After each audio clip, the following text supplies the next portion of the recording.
It's all too familiar. Fault lines written by tongues bitten by silence.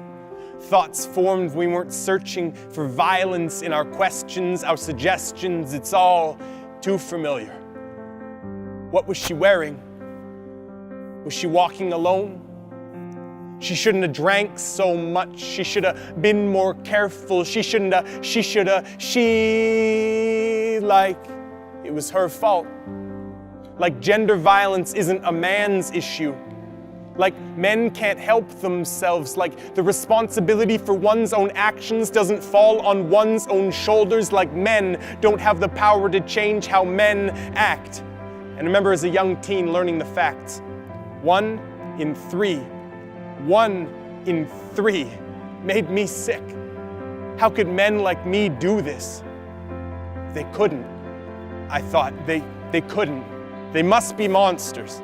They must be monsters. Monsters in the masks of men. Monsters in the masks of men rearranged their faces until I can no longer see myself in them. Monsters. And I remember going to a party in East Vancouver and seeing a patch on my friend's jacket that said, "Stop Rape." The message so clear, so inarguably simple, and yet it left a bad taste. Because it jarred me from my place of comfort. Because it reminded me of the reality we all face. And that initial reaction, my initial reaction, was me choosing silence, therefore allowing for violence. And that was a clear case of the culture of rape. And I remember in the dressing room cheering along as a teammate proclaimed that in victory we had raped the other team. Or in the lunchroom when my boss made a sexist joke and I said nothing. Or yesterday when I pulled on an article of clothing and referred to it as a wife beater. This culture of violence touches us all. And by dismissing perpetrators as monsters, it allows us not to analyze our own actions. Men, take your masks off. Men, take responsibility. Men, open your mouths wider. Show more than your teeth.